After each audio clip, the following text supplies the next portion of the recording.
शादी की तारीख नज़दीक आ रही थी। रिश्ता रोली के पापा के ऑफिस के दोस्त ने बताया था। उन्हीं के रिश्तेदार थे, दूर के। देखना दिखाना हो गया था, तारीख भी तय थी और रोली अपनी शॉपिंग में बिजी थी। माँ कुछ रह तो नहीं गया लिस्ट में। रोली ने ना जाने कितनी बार पढ़ ली थी लिस्ट, मेकअप किट से लेकर गहनों तक। गहने तो उसकी दादी के थे जो मम्मी को दिए थे। पुराने बने झांझर, पायल, हसली, रानी हार, भारी भारी कड़े, कमर तगड़ी झुमकी, वो भी 6 लड़ियों वाली। सब बहुत खुश थे। लड़के का नाम अजीत था। अजीत भी बहुत सुंदर था। रोली के साथ खूब जंच रहा था। जब देखने आए थे और जब सगाई हुई तब तो सब देखते ही रह गए। रोली का नसीब है ही बड़ा अच्छा, सबके मुंह पर यही बात थी। रोली अकेली संतान थी तो शादी में कसर नहीं छोड़ना चाहते थे। फिर भी अजीत की पूरी जानकारी के लिए रोली के पापा, जिन्होंने रिश्ता बताया था, उन्हें लेकर लड़के को देखने कंपनी गए। शहर दूर था तो कंपनी तक पहुंचे तब पता चला अजीत छुट्टी पर था। उस दिन होटल में रुकना पड़ा, पर अगले दिन पहुंचे तब रिसेप्शन पर पता चला मीटिंग में बिजी है। मीटिंग देर तक चलनी थी। वहां बताया कि शाम भी हो सकती है, बाहर से लोग आए हैं। मल्टीनेशनल कंपनी थी। पापा के साथ जो उनके दोस्त गए थे कहने लगे, कल से यही है कंपनी में, पता तो चल गया कोई अजीत है तो निश्चिंत हो जाओ। चलो और क्या पता करना, यही तो देखना था कि कोई अजीत है भी या नहीं। थकान भी थी। रोली के पापा को बात सही लगी और दोनों घर वापस आ गए, पर खुश थे कि अच्छा लड़का है। अजीत रोली को फोन करता, दोनों बात करते। रोली भी खुश थी। बहुत अच्छे से शादी हुई। रोली अजीत के घर आ गई। सब बहुत ध्यान रख रहे थे रोली का। 2 दिन बाद जब सब मेहमान चले गए, पग फेरे की रस्म में रोली घर आई तो सबकी बहुत तारीफ कर रही थी। मम्मी पापा रोली के लिए भी खूब खुश थे कि चलो रोली बहुत ही खुश है। अगले दिन जाना था। रोली की मम्मी ने बहुत कुछ देकर विदा किया। रोली ससुराल पहुंची, तभी देखा एक हम उम्र लड़की खाने के लिए बुलाने आई। आप? रोली ने पूछा। मैंने देखा नहीं आपको, आज ही आई है। लड़की घबरा गई। हाँ कहकर बोली, बाहर खाना लगा दिया है। रोली ने कहा, अच्छा आती हूँ। रोली ने डाइनिंग टेबल पर आते ही उस लड़की के बारे में पूछा। मम्मी जी ये कौन है? रोली हमारे मायके से है, घर के काम में हाथ बटा देती है, गरीब घर की बेटी है। सोचा हमें भी आराम हो जाएगा और इसके घर वालों को रुपए से घर का खर्चा निकल जाएगा। रोली ने कहा, मम्मी जी आपने बहुत अच्छा किया। रोली शाम को सब बातें मम्मी से फोन पर बताती रहती। और वो लड़की कमरे में आई, बोली चादर लेनी थी धोने के लिए। हाँ हाँ बैठो, रोली ने मुस्कुराते हुए कहा। नहीं नहीं, लड़की ने घबराते हुए कहा, काम है बहुत। अरे तुम मेरी ही उम्र की हो, क्या नाम है? तभी रोली की सास की आवाज सुनाई दी। कहाँ गई? आई और वो तेजी से चादर बेड से उतार कर जाने लगी। रोली ने कहा, नाम तो बताओ। झरना है, कहकर तेजी से बाहर आ गई। रोली ने सबसे पूछा, ये झरना इतना शर्माती क्यों है? ये गांव से आई है, थोड़ा झिझकती है सबसे। अजीत ने कहा। अगले दिन रोली ने कहा, झरना रुको, आज से मैं भी रसोई में जा सकती हूँ। मीठा कुछ बनाना है, उसके बाद हम दोनों मिलकर काम करेंगे। काम भी जल्दी होगा और हमें बातें करने का समय भी। मैं भी नहीं हूँ, कोई दोस्त नहीं, तुम हम उम्र हो, खूब जमेगी हमारी। अजीत की मम्मी ने कहा, ये ज्यादा बातें नहीं करती। झरना कुछ नहीं बोली, रसोई से बाहर आ गई। सासू माँ से सामान लेकर रोली ने खीर बनाई, सबको बहुत पसंद आई। रोली की सास ने कहा, नेक देते हैं, कुछ पहली बार बहू बनाए तो। रोली ने कहा, अरे इसकी जरूरत नहीं। हाँ हाँ वही तो, साड़ी अंगूठी ली है, अलमारी में है, जब मायके जाओगी दिखाने ले जाना। रोली ने सीधा स्वभाव सोचा, सही भी तो है, अभी मुझे करना भी क्या। पर मम्मी को बता दिया, नेग में साड़ी अंगूठी मिली पर बाद में देंगी, कोई बात नहीं। रोली की मम्मी ने कहा। शाम को अजीत ने रोली से कहा, रोली मैं सोच रहा था और पापा मम्मी की भी राय है कि तुम जेवर लॉकर में रखवा दो। यहाँ का माहौल ठीक नहीं। इस घर में शादी हुई है तो रुपये जेवर होंगे, सबको पता होगा, सावधानी बरतनी चाहिए। रोली ने कहा, हाँ ठीक है, मैं भी निश्चिंत हो जाऊंगी। नहीं तो अलमारी को बार बार देखना कि सुरक्षित है जेवर, रुपये एक झंझट ही है। ठीक है ये लो बैंक में रख देना। रोली ने सब अजीत को दे दिए। झरना रोली दोनों मिलकर काम करती। रोली को महसूस हुआ, रोली के ससुराल वाले आसपास होते तो झरना बात नहीं करती, पर नहीं होते तो रोली की चुलबुली बातों पर मुस्कुरा देती। रोली को लगने लगा कि झरना धीरे धीरे खुल रही है। रोली ने माँ को फोन किया। जब फोन किया तब बता दिया, मम्मी सब गहने रुपए बैंक में अजीत रखाए। अच्छा किया, रोली घर सुरक्षित नहीं होता। मम्मी झरना थोड़ा खुल रही है मुझसे, पर डरती है सबसे शायद। रोली की मम्मी ने कहा, हाँ बेटा वो गांव में रही, अब शहर में आने पर घबराहट होती है, तुम प्यार से रखना। हाँ मम्मी ये भी कोई कहने की बात है, आप जानती नहीं हो क्या मुझे। झरना सब कहाँ है? रोली ने पूछा। झरना ने बस आंखों से इशारा किया तो रोली समझ गई, छोटे कमरे में है। पर उसका इशारा देखकर वो हंस दी। बोल नहीं सकती क्या झरना? और कमरे में पहुंची, सब चौंक गए। रोली तुम? अजीत ने कहा। अरे आप सब क्या बात कर रहे हो? नहीं बस खाने में क्या खाएंगे रात को, यही पूछ रही थी, अजीत की मम्मी ने कहा। रोली ने कहा, झरना ने चाय बना ली है, चलिए। हाँ तुम चलो, हम आते हैं, अजीत के पापा ने कहा। रोली बाहर आ गई थी। झरना भी सफाई करा रही थी। रोली ने पूछा, आज अजीत की पसंद का कुछ बनाती हो? मम्मी जी से पूछकर आती हूँ। जैसे ही कहकर रोली घूमी, झरना ने तुरंत कहा, पनीर और दम आलू पसंद है। अरे वाह झरना, तुम्हें तो ज्यादा दिन नहीं हुए आए, तुम्हें पता है? नहीं नहीं, झरना घबरा गई। वो कल कह रहे थे अपनी मम्मी से। रोली ने बात दोहराई, अपनी मम्मी से क्या मतलब, तुम क्या कहती हो मम्मी जी को? वो झरना घबराई आवाज में बोलने वाली थी कि अजीत की मम्मी आ गई। मासी कहती है, जा रसोई देख। झरना कितनी बार कहा है काम का ध्यान रखा कर, तेजी से बोली। झरना तेजी से चली गई। रोली बोली, नहीं मम्मी जी, ये तो बात ही नहीं करती, मैं ही बोलती रहती हूँ। अरे ये लोग काम के चोर होते हैं, कम बोला करो इससे। रोली को मम्मी जी की बात अच्छी नहीं लगी, पर कुछ बोली नहीं। रोली ने शाम को अजीत की पसंद का खाना बनाया। सब खुश होकर खा रहे थे। अरे ये सब अजीत की पसंद है, रोली ने कहा, ये सब झर तभी झरना पर नजर गई रोली की तो झरना ने अपने होठों पर उंगली रखकर चुप रहने का इशारा किया। रोली ने बात घुमाकर कहा, ये बस ऐसे ही बनाया, जब मैं घर में बनाती हूँ सबको पसंद आता रहे। पर उसे झरना से पूछना था, मना क्यों किया? पर हर समय अजीत की मम्मी होती। तब रोली को लगा कि घरवाले उसके और झरना के आसपास ही होते थे। कुछ अजीब सा लग रहा था। पढ़ी लिखी होशियार थी रोली, कुछ तो है ये सोचकर थोड़ा सबके ऊपर ध्यान देने लगी। अगले दिन सब छत पर बातें कर रहे थे। रोली कपड़े सुखाने पहुंची, सब चुप हो गए। रोली ने पूछा, क्या हुआ, आप सब चुप क्यों हो गए? कुछ नहीं, बस ऐसे ही, अजीत की मम्मी ने कहा। ऐसे कैसे? नहीं बताइए मुझे, मैं भी आपके घर की हूँ। अजीत ने कहा, कुछ नहीं, ऐसी कोई बात नहीं, बस हमें कुछ रुपए की जरूरत अचानक आ पड़ी। अच्छा, किस लिए? रोली ने पूछा। अजीत की मम्मी ने कहा, कुछ लोन था, उसकी अगले हफ्ते आखिरी तारीख है। देने वाले थे पर शादी में लग गए कुछ। 1 महीने की बात है बस, अगले महीने तो एक एफडी पूरी हो रही है, मिल जाएंगे, अभी कहीं से इंतजाम हो जाता। रोली ने कहा, वो बैंक में भी तो रखवाए थे, शादी के वो ले लीजिए, उससे ज्यादा चाहिए। अजीत के पापा ने धीरे से कहा, ओह तो मैं पापा से बात करती हूँ, आप परेशान मत होइए, अगले महीने तो आप वापस कर देंगे। हाँ हाँ बिल्कुल, अजीत ने कहा, ऐसा कर सकती हो। धन्यवाद रोली, जो तुमने हमारे बारे में सोचा, अजीत ने कहा। रोली ने कहा, अरे अब ये मेरा घर भी है, आपकी परेशानी मेरी भी परेशानी, कहकर रोली कपड़े फैलाकर नीचे आ गई। रात को अजीत ने रोली से पूछा, बात कर ली घर तुमने रोली? मम्मी पापा शादी में गए हैं, बुआ जी के, और उसके बाद चाचा चाची के साथ वहां रहेंगे कुछ दिन। बुआ के काम में हाथ बटाएंगे, 1 हफ्ता लगेगा, आएंगे तब पूछ लूंगी, आप चिंता नहीं करो। 1 महीना होने वाला है शादी को, आपको ऑफिस कब जाना है? अजीत चौंका, हाँ हाँ बस 1-2 दिन में ही। रोली ने 3 दिन बाद पूछा, आज कंपनी जाना था आपको? अजीत, हाँ हाँ कल जाऊंगा। अगले दिन से अजीत ऑफिस जाने लगा, शाम को आता। झरना से रोली ने पूछा, घर पर बात नहीं करती फोन पर? फोन देते हुए कहा, लो कर लो। अजीत की मम्मी आ गई, अरे इसके घर फोन कहाँ से होगा, घर की हालत भी ठीक नहीं। झरना वहां से रसोई में चली आई, रोली भी आ गई, सब्जी काट दूं? क्या हुआ झरना, यहाँ क्यों आ गई? घर की याद आई होगी, मुझे भी बहुत आती है अपने घर की। अजीत आ गया ऑफिस से, रोली ने चाय बनने को रख दी और अजीत को पानी देने लगी। ये लीजिए पानी, अजीत को देते हुए कहा, लाइए आपका बैग रख दूं? अजीत के बैग को पकड़कर कहा, नहीं नहीं मैं रख दूंगा। रोली, तुमने अपने घर बाप की रुपये की? नहीं आज करूंगी। दूर के मामा मामी आए, रोली की तारीफ करने लगे। रोली ने कहा, मैं झरना को बुलाती हूँ। नहीं नहीं, रोली की सास ने जोर से कहा, आज उसकी तबीयत ठीक नहीं। अच्छा मन, रोली ने आश्चर्य से कहा, मुझे पता नहीं था, क्या हुआ है, देखकर आती हूँ। नहीं, तुम रसोई में खाने की तैयारी करो, वो सो रही है। शाम को जब मामा मामी से सब बातें करने में व्यस्त थे, तभी रोली झरना के कमरे में गई। क्यों, क्या हुआ झरना, तुमने बताया नहीं? तुम अपना नहीं मानती मुझे? नहीं ऐसी बात नहीं है, झरना ने कहा दबी आवाज में और बोली, आप जाइए मम्मी जी। नहीं, ओह माफ करना मासी जी, उन्हें पसंद नहीं आप मुझसे बात करें, आप जाइए। अरे नहीं, वो क्यों कुछ कहेगी, तुम्हें कोई दवाई चाहिए, बताओ क्या हुआ? रोली ने पूछा, कुछ नहीं, सिर दर्द था, आप जाइए। रोली को झरना के चेहरे का डर साफ दिख रहा था, पर कुछ ज्यादा नहीं बोली और रसोई के काम में लग गई। अगले दिन अजीत ऑफिस नहीं गया। रोली ने पूछा तो कहा, तबीयत ठीक नहीं। अजीत बाहर मम्मी के पास बैठा था। रोली भी काम करके सबको खाना खिलाकर कमरे में आ गई और सफाई करने लगी। अलमारी में अजीत का बैग खुला था, सोचा बंद कर दूं, कपड़ों के ऊपर रखा बैग फिसलने लगा।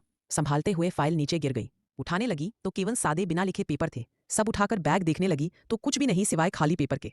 कुछ अजीब लगा, संदेह ने जन्म लिया। शाम को मम्मी को फोन मिलाया, रुपए की बात की। रोली की मम्मी ने कहा, यो रोली के पापा से बात करेगी। रोली अजीत से बार बार ऑफिस के बारे में पूछने लगी, कैसी कंपनी है? अजीत ने भी बता दिया, सब अच्छा माहौल है। बात खत्म हो गई। रोली ने बताया कि मम्मी पापा से बात करेगी। अगले दिन रोली सब्जी बनाते हुए झरना से कहने लगी, आसपास से कोई नहीं आता क्या? मैं किसी पड़ोसी से नहीं मिली। झरना ने नामे सिर हिला दिया। रोली ने कहा, बड़ी अजीब बात है, हमारे घर तो आना जाना लगा ही रहता है। रोली कपड़ों को अलमारी में रखकर आई तो देखा अजीत की मम्मी गुस्से में झरना को कुछ कह रही थी। रोली को देखकर चुप हो गई। झरना से पूछा तो रोली को कुछ नहीं बताया। झरना ने बस आंसू से भर गई आंखें। रोली ने चुप कराया और बोली, झरना तुमने मन में बहुत कुछ दबाया हुआ है, मुझे नहीं बताओगी? मैं तुम्हारी बहन जैसी हूँ। जैसे ही झरना बोलने वाली थी, अजीत ने कॉफी बनाने को कहा और चला गया। रोली ने कहा, झरना जब भी मैं तुमसे बात करना चाहती हूँ कोई ना कोई आ जाता है। अगले दिन सुबह समाचार पत्र लेने के लिए रोली ने दरवाजा खोला। अखबार उठाकर देखा तो सामने घर की कामवाली उनके दरवाजे पर थी। रोली को देखकर मुस्कुराई, आप नई भाभी हो? रोली ने हाँ कहा और बोली, कितना लेती हो बर्तन पोंछे का? रोली ने पूछा। उसने कहा 2000। अरे इतना ज्यादा? रोली ने कहा, भाभी जब आपके यहाँ पहले काम करती थी तब कम थे। अच्छा तुम यहाँ काम करती थी फिर छोड़ा क्यों? इतने में दरवाजा खुला सामने वालों का और वो अंदर चली गई। रोली ने पूछा, मम्मी जी काम वाली क्यों हटा दी? अजीत की मम्मी चौंक गई, किसने कहा? रोली ने कहा, एक काम वाली थी, वो कह रही थी अब 2000 ले रही है। हाँ इसलिए ही तो हटाया था। अब झरना आ गई तो जरूरत ही नहीं, तुम मत बोला करो उससे। रोली ने मन में सोचा, किसी से भी तो रिश्ता रखा नहीं, ऐसे कभी कभी सामने वालों की काम वाली मिल जाती, 1-2 बात कर लेती। एक दिन वो बोली, भाभी झरना भाभी भी इधर है क्या? रोली मुस्कुराई, भाभी नहीं दीदी बोलो, शादी नहीं हुई उनकी। काम वाली ने अजीब तरीके से रोली को देखा और बोली, अच्छा मैं चलती हूँ। रोली हंस हंस कर झरना को सब बात बताने लगी। झरना के माथे पर पसीना आ गया, वो घबराकर रसोई से चली गई। रोली ने देखा कि सब कमरे में है, वो झरना के कमरे में गई। झरना सिमटी हुई बैठी थी, सुबक रही थी। क्या हुआ बताओ, आज मैं तुम्हारे बारे में जानकर रहूंगी। रोली ने हाथ पकड़कर हिला दिया, बोली, कहीं उसने सच में तो भाभी नहीं कहा तुम्हें? तुम विधवा तो नहीं? झरना ने अपना हाथ रोली के मुंह पर रख दिया। नहीं नहीं, आप ऐसे नहीं कहो। क्यों नहीं कहूँ? कुछ तो है जो छिपा रही हो। आप जाइए, सब आते होंगे। रोली, नहीं आज नहीं जाऊंगी। अच्छा, आज रात को जब सब सो जाएंगे तब रसोई में आ जाना। अभी जाइए। धक्का देते हुए रोली को बाहर किया। सामने अजीत की मम्मी आ रही थी। रोली ने इधर उधर देखना शुरू किया, जैसे कुछ ढूंढ रही हो। खाना लगा लो रोली। हाँ जी, बस वही करने जा रही हूँ। रात को रोली झरना रसोई में आई। बोलो झरना, रोली ने कहा। झरना क्या बताऊं, सब। रोली ने कहा। मेरे माँ बाप नहीं है, अब मेरा कोई नहीं है। झरना ने कहा। रोली ने कहा, क्यों, तुम्हारा घर तो गांव में है, जहां सासू माँ रुपए भेजती है तुम्हारे माँ बाबा के पास। झरना की आंखों से आंसू बह जा रहे थे। नहीं, मेरा गांव में कोई नहीं, पर यह बात आप अजीत के परिवार में किसी को मत बताना, नहीं तो गजब हो जाएगा। तुम इतना डरी क्यों रहती हो? रोली ने कहा। कुछ नहीं, बस जिंदगी ने धोखा दे दिया।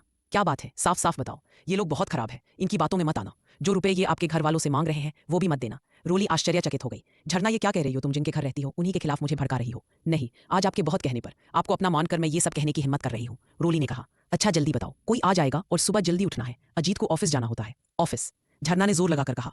क्यों, तुम्हें नहीं पता सुबह सुबह रोज ऑफिस जाते हैं? नहीं, वह ऑफिस नहीं जाते। क्या? क्या मतलब? रोली ने अच्छी तरह से पूछा। साफ साफ बताओ, मुझे घबराहट हो रही है। झरना रोने लगी। मुझे माफ कर दो रोली, आज जो मैं आपको बताने जा रही हूँ वह आपको बहुत बड़ा धक्का देगा। अजीत कोई भी कंपनी में काम नहीं करते। अजीत केवल ग्रेजुएशन पास है। यह लोग पहले किरतपुर गांव में रहते थे, उसके पास ही हमारा गांव था। मेरे माँ बाबा के पास जमीन थी। इन लोगों की नज़र मेरी माँ बाबा की जमीन पर थी। इन लोगों ने अजीत का रिश्ता आपकी तरह एक बड़ी कंपनी में बताकर किया था। मैं अजीत की पहली पत्नी हूँ। रोली को तो जैसे चक्कर आ गया था। मैं सोच भी नहीं सकती क्या कह रही हो। सोचा भी कैसे? यकीन कर लूंगी। रोली, आप सुन लो, यकीन करूं या नहीं ये आप तय कर लेना। मेरी शादी होने के बाद तक ये मुझे रानी की तरह रखते थे, पर यही बहाने जो आपसे किए और आप मान गई मम्मी पापा से लेने को, ऐसे ही मैं मान गई जमीन दिलाने को। मेरे माँ बाबा का वही सहारा था। 2 टुकड़े थे जमीन के। जमीन के कागज लेते ही इन्होंने वापस नहीं किए और मुझसे नौकरानी की तरह पेश आने लगे। माँ को बीमारी ने, बाबा को मेरी चिंता ने भगवान के पास बुला लिया। रिश्तेदारों ने साथ नहीं दिया। मैंने भागने की कोशिश की तो पकड़ी गई। 2 साल हुए शादी को, तब से रोज मार खा रही हूँ। अजीत और उनकी माँ खूब मारते हैं। पेट भर खाना भी आपके आने पर मिला। एक टुकड़ा बेचकर जो रुपये मिले, शहर आ गए। इनकी योजना दूसरी थी, मुझे भी ले आए। मैं कुछ पुलिस या रिश्तेदारों को इनके खिलाफ ना कर लूं। शहर आके आपसे दूसरी शादी की, और आपके पापा के रुपये जब तक मिलेंगे तब तक ही आपको पूछ रहे हैं। इतने समय में समझ गई हूं इनको। रोली रुआसी सी हो गई थी। और रोली वो अजीत नहीं, उनका नाम जीवन है। आपके पापा जिस कंपनी में गए थे उसमें अजीत ऊंचे पद पर कोई था, और वो इनके मेरे भाई का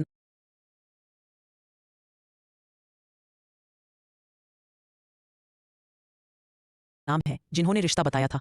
वो आपके पापा को कंपनी दिखाने लाए थे। वो जीवन के पापा के खास दोस्त, एक नंबर के धोखेबाज। उसने सब झूठ दिखाया कि अजीत छुट्टी पर है और मीटिंग में है। सब झूठ। ये सब पहले से प्लान था कि रोली के पापा अगर कुछ पूछे तो अंकल ही कंपनी के बारे में दिखाएंगे। ये पता था कि जो बीच में रहता है दोनों के परिवार में, उससे ही जांच पड़ताल होती है। रोली का सिर घूमने लगा। बड़ी मुश्किल से खड़ी हो पा रही थी। झरना संभालने लगी। हाथ से रोकने का इशारा किया और गिरने से बचने के लिए दरवाजे का सहारा लिया। मैंने कह दिया सब, मैं चलती हूँ, अब आप भी जाइए। झरना चली गई। रोली को कुछ समझ नहीं आ रहा था। कमरे में आ गई। अजीत जाग गया। कहाँ गई थी? कुछ नहीं, बारिश ना आ जाए कपड़े तार से लेने गई थी। सो जाओ, अजीत ने कहा। पर रोली के मन में युद्ध चल रहा था। यकीन कर पाना मुश्किल। किस पर यकीन करूं? झरना जो डरी सहमी आज सच्चाई झलक रही थी, या अजीत पर कुछ नहीं समझ आ रहा था। उठकर सारी अलमारी ढूंढने लगी, कुछ नहीं मिला। अगले दिन अजीत के ऑफिस जाने पर, काम जल्दी कर, झरना से बोलने का भी मन नहीं था। पता नहीं क्यों।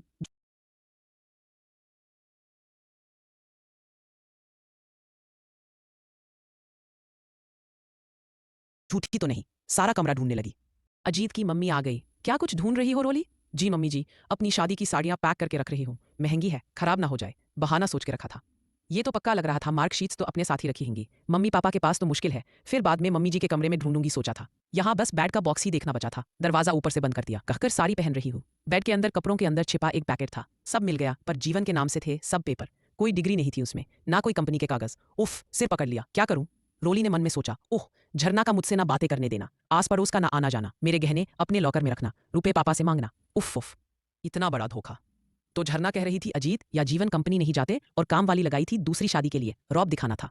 वो घुल मिल गई थी काफी घर वालों से। जब काम वाली को मेरे बहू होने की भनक लगी तब उसे निकाल दिया।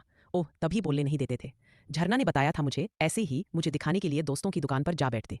उसने तीनों की बातें चाय देने गई तब सुन ली थी। ये नाटक रोली से रुपए लेने तक ही करना है। ओह, रोली को बहुत गुस्सा आ रहा था। झरना के पास पहुंची और सब बताया। झरना, तुम अपने पति को किसी और के साथ रोज देखती हो, क्या बीतती होगी तुम पर? रोली ने झरना का हाथ पकड़कर कहा। झरना, नहीं रोली, मेरे माँ बाबा की मृत्यु के बाद कोई लगाव नहीं रहा, पर मेरा कोई नहीं। घर से बाहर भी भेड़िए रूपी इंसान है। कहाँ जाती? 1-2 बार भागने की कोशिश भी की, शायद बाहर यहाँ से भी बुरी जिंदगी हो। डर लगने लगा। नहीं झरना, अब मैं तुम्हारे साथ हूँ, इनको सबक सिखाएंगे। अजीत के पापा की आवाज आई। एक कप चाय मिलेगी? जी लाई, रोली ने आवाज दी। उसने सब मार्कशीट अपने पास रख ली और पापा को फोन कर दिया। सब सुनते ही पापा मम्मी के पैरों तले जमीन खिसक गई। गुस्से से भरे ससुराल के शहर पहुंचे।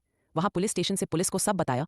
रोली के ससुराल पहुंच गए। ससुराल वालों को भनक तक नहीं थी। चेहरे पर हवाइयां उड़ गई। माफी मांगने लगे। बहुत डांटने पर उस दुकान से अजीत या जीवन को पकड़ा। बहुत सुनाया गुस्से में, पर अब पछताए क्या होता। रोली को सबने शाबाशी दी, हिम्मत दिखाने की। झरना के पास रोली की मम्मी आई। भगवान ने लालची भेड़ियों से समय पर बचाया। आज से झरना रोली की तरह मेरी बेटी है। सुंदर चेहरे के पीछे का नकाब हट चुका था। कितने लोग अपने गंदे विचारों को नकाब के पीछे छिपाने का प्रयास करते हैं, पर हिम्मत समझदारी नकाब को उतार फेंकती है। दोस्तों, ये घटना एक जानकार की है। इस तरह की घटना देखने को मिलती है और ये चालाक लोग ये सब योजना बनाकर करते हैं। वही दिखाते हैं जो सामने वाला देखना चाहता है, पर चश्मा उनका होता है जो हम पहनते हैं। आजकल जल्दी भरोसा करना बेवकूफ़ी कहलाती है। फुक फुक कर कदम उठाए। झरना के साथ जो हुआ वो हिम्मत नहीं कर पाई, परिस्थितियों से विवश थी। पर हमें हार नहीं माननी चाहिए। कोशिश करने से सफलता जरूर मिलती है। रोली को पता था कि परिवार वाले उसके साथ होंगे और उसने हिम्मत भी दिखाई। कुछ लोग क्या कहेंगे, समाज में मान अपमान का गणित करते रहते हैं और सारी जिंदगी दुख से समझौता कर लेते हैं। उठो, आगे बढ़ो, मंजिल नजर आएगी। तो दोस्तों, रोली ने जो किया, क्या वह उसके और झरना के लिए सही कदम था? अपनी राय कमेंट बॉक्स में जरूर दीजिएगा। और कहानी अच्छी लगी हो तो वीडियो को लाइक, शेयर और सब्सक्राइब करना ना भूलें। मिलते हैं एक और नई कहानी के साथ। बहुत बहुत